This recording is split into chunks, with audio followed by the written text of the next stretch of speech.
Hey, peace, love and light to you all, family. Welcome to another YouTube. Welcome to another YouTube video with me, your host, Mathix Mhlangu. Now, forgive my comfort. As you can see, I'm in bed because tonight we're gonna talk about relationships. We go. Hey, recording. Recording. 10 minutes.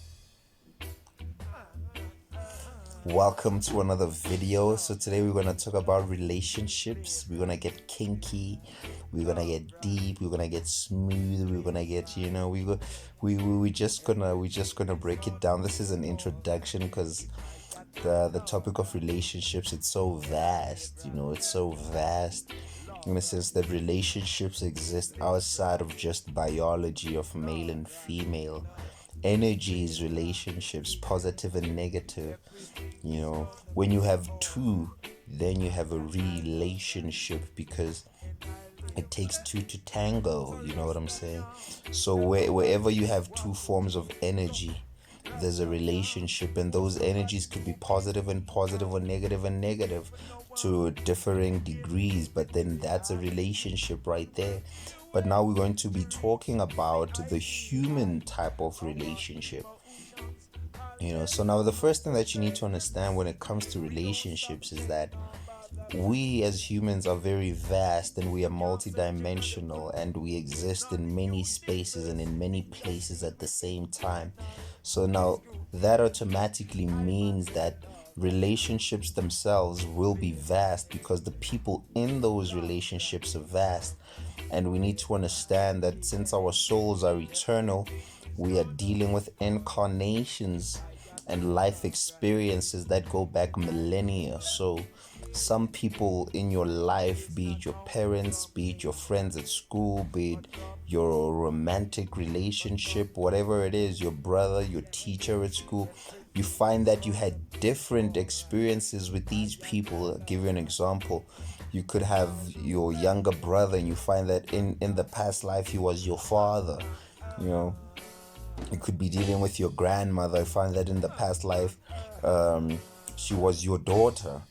So it's very vast, and the reason why this happens is that the soul needs to grow, and it grows through different experiences by going through different incarnations and different genders and different bodies and different places in society. We experience that. So that's why relationships come in many different types of ways. You have karmic relationships.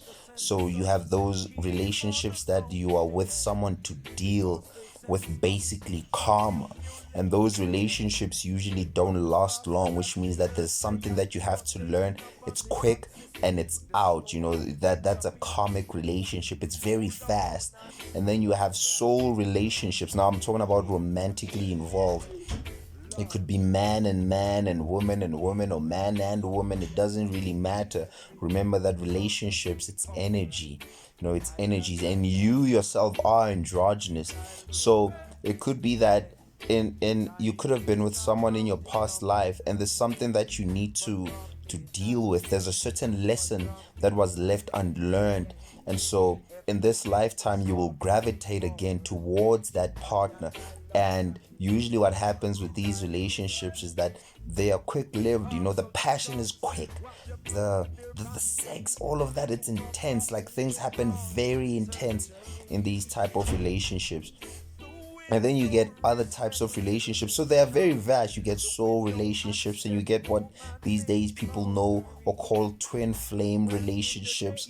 They're just giving things new names. But what they are calling a twin flame is basically a soul that the energy of you and that person vibrates so closely to each other that you all are basically the same being. And you'll find that you all have had experiences in timelines that are not even here.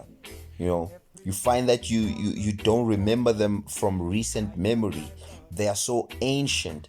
And remember that the most ancient in our case is the most advanced also.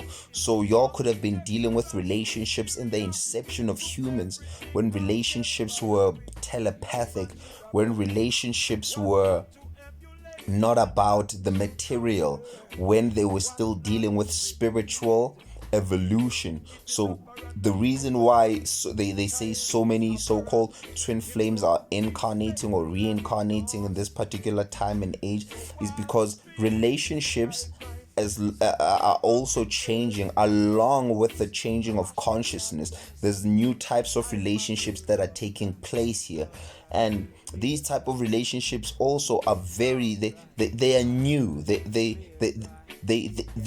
are new because they are so old, because the souls that are coming in with these type of relationships are old, and at the same time they're coming into a place that's so dark. And these are the ones who are specially called to come shine a light here, because where two are gathered, the energy is much more intense.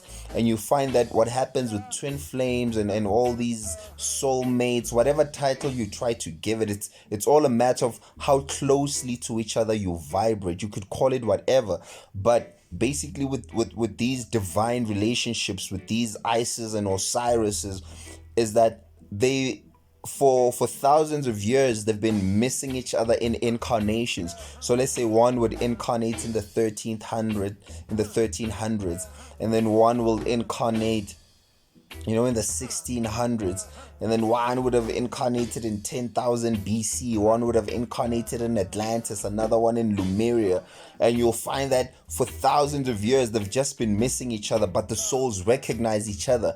And the reason for that is that sometimes one incarnates in the physical, and then one stays in the spirit to become a guide in the spirit, and then it's like they switch up. When another one comes here, another one is that side. And then there will be those periods where when they're in the spirit world, the souls are active elsewhere, so they hardly ever together. But then there's that constant communication, because these souls have reached that level of being in two or multiple dimensions at the same time. But for them to be physically incarnated simultaneously, that's very rare, and that's happening a lot in this now day and age, because there's this new type of relationship. And you can see, let's say I'll give an example with the grandparents, right? Women at the time with our grandparents, they had to follow, they were so, I wouldn't say oppressed, but they were basically saying things like, just do what the man says and things like that. And that those energies started to change with our parents, and now they've fully taken a 360. Not that women, there's roles, genders have roles, there's things that are for men and things that are for women, but then women especially has been oppressed most of the time in relationship. And that's because we were coming from an age where the male force was ruling, the masculine was ruling, so the feminine had been suppressed. And so now it's the return of the feminine. So relationships are now also evolving in a sense that the right brain in relationships is being activated, because when two people meet, what they form is a body, they form a mind. And most relationship bodies have been functioning on the left side, so the man has only been ruling in that sense that the woman follows. But now relationships are getting that spiritual side of things again, hence people are now also dealing with tantra. It's not just about like just the physical sex. Relationships are evolving in terms of also tantric sex, understanding your spouse and things like that. So another thing that you need to know with these powerful relationships is that they are going to shake you to your core. They're going to shake you to your core because they are there to act as a mirror. They are there to act as a mirror. The romance will be there and it will also be intense, but the days when it gets rocky, it really gets rocky, because there is a lot of shadow work, which is just basically going inside and shining a light on things, on ideas, of what your partner should do or what they should be in order for you to feel comfortable. So there's a lot of there's just a lot of programming that have been set in place for the last 2000 years that have to burn out, so that the new type of relationships can come into place. So now also another thing you need to understand with relationships is that it's a partnership. You and this being, you are on a journey together, a journey of self-discovery. You are on a journey of self-discovery. Now, it's not all who will be blessed to find someone who is spiritually inclined to their level.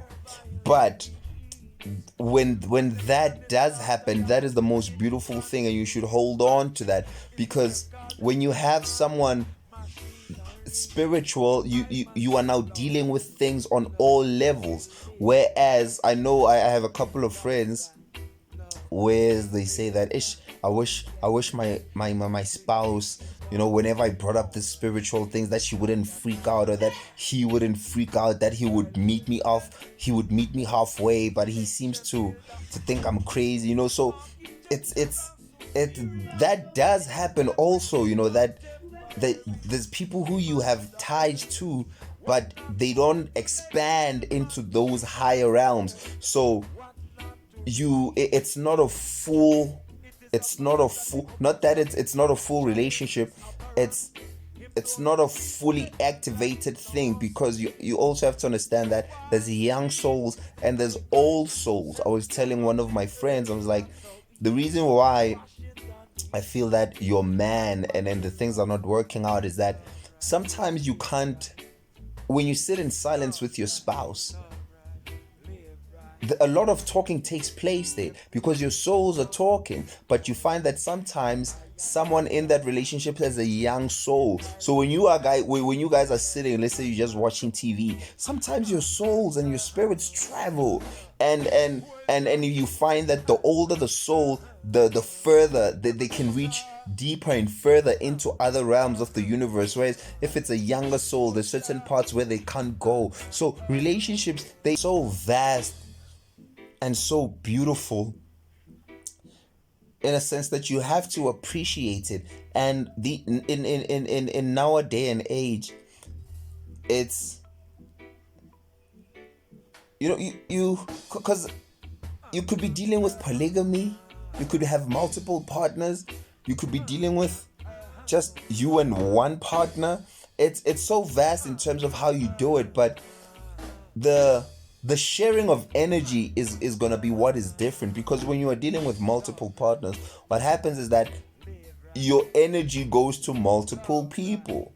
Your attention, there's going to be one who you feel maybe closer to in order to tell things when you are down, and then another one, like you'll enjoy the sexual activity more with them, and then another one, so your energy will be spread out. Then that's not necessarily just a bad thing, but to focus energy for you who you don't know about should I be in should I have multiple partners or not. Just know that it's about energy. What you want to do sometimes is gather your energy in one place where you give your full undivided attention, because then you will have the power to propel your relationship, because it's going to be that electromagnetic thing. Whereas if you focus on multiple people, again, I'm saying it's not a thing of this is good or it's bad. I'm just telling you in terms of energy. And remember that we are not dealing with just man and female. It's all systems go. It's how you approach it. It's how you feel inside. It's what you feel drawn to. So some people have karmic relationships, and some people's souls can actually deal with multiple partners. They can actually deal with that and do it well, and some people can't. They just have to have one person. So it differs. It's about understanding, what do you want? So this is just gonna be, this is just it's just an introduction into relationships. I'm gonna make a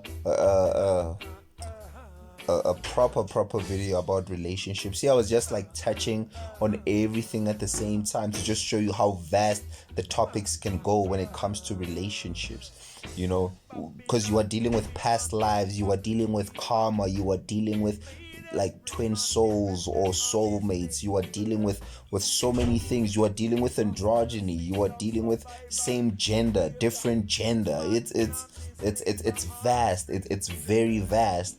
Some people are in relationships, you just sexually attracted to the person and nothing else. Other ones, you are attracted to them in all ways and not sexually. So you see, it's something that you yourself have to navigate and hone in on your own energies. And the best way, in closing, the best way for all relationships, the best way, if you want any of your relationships to work, is to first of all work on yourself. Because if you don't, what is going to happen is that you're going to project your insecurities to someone else. You're the one who's making this, you're the one that's making this not work. The time you find that it's your own inner demons. So you have to work on your own flaws, your own insecurities. Otherwise you're gonna project that to the next person, and then that's gonna make the relationship shaky. So you have to dig inside yourself, find all the things that make you uncomfortable about yourself, work on those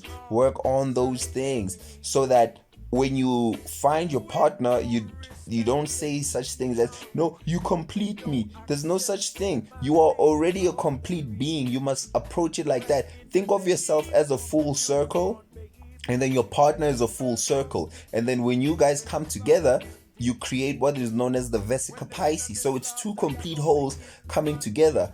Unlike when it's two halves coming together, because then there'll be problems when they start doing other things that should have been filled in by you, or when they don't do those things that you feel that they should be doing, then you start having a problem, and you find that you should have been the one that has filled those spaces, because you are half of a circle. You are a half zodiac, so you should come with all your signs, you should come with all your guns blazing, so that that person can also come with the same energy. And then from there on, what will happen is that you guys will be growing rapidly, because none of you are completing each other. You all are already complete individually. You must be the first relationship starts with yourself.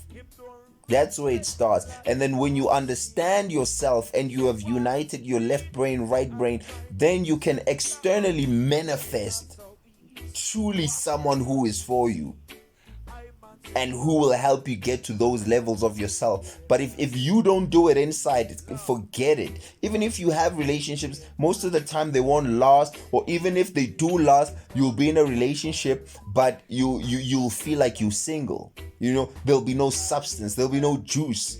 It's like there'll just be this void there, because you haven't filled in yourself. So you'll just be in a relationship, that's where now you start looking outside, you start wanting to see other people. You think that maybe it's this person.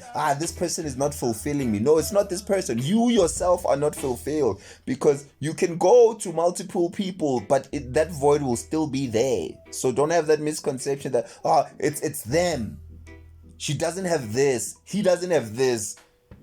It's not big enough. It's not round enough. He doesn't do this enough. She doesn't do this enough. No. Sometimes it's you. You didn't do things inside. You didn't fall in love with yourself first. You didn't establish the first relationship, which is with self. So once you establish the relationship with self, come on, man. What you manifest outside, it's gonna reflect you. It's gonna reflect you. That person is gonna show you your demons.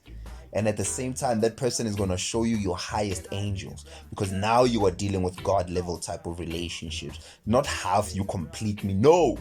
I'm full. I'm a circle. Complete me what? Huh? You are a circle. When we come together, we create that thing known as a vesica Pisces. Check out what a vesica Pisces is. It's when you take two circles and you put them close together, and then when they cross over, that space in between, that's the portal. It creates this this fish-like symbol. Also, this what the Vesica Pisces also symbolized by a vagina. So it's a portal. So your relationship will become a portal, a gateway, a gateway. Woo! Oh man, it's so vast. It's so vast, but this is where I'm just gonna end it for now. So peace, love, and light to you all, family. Thank you for tuning in and for subscribing and for walking this journey. Remember, establish a relationship with yourself first and everything outside. Seek ye first the kingdom of God, and all these things will be added unto you. These such verses apply to even such things. They apply to, in fact, everything starts inside. The kingdom of God is in you. So when you establish a relationship with yourself, what you feel, what you want outside, it'll come there. It'll come. You'll manifest that person, that man, that boy, whatever it is, whatever your preference is, it'll be gravitated to you, like it or not, because you've worked on yourself. So peace, family. Much love. Enjoy. I'm ready. Love right, live right, love right, live right, yeah. Everything is gonna be alright if I got my love right, then I live right, love right.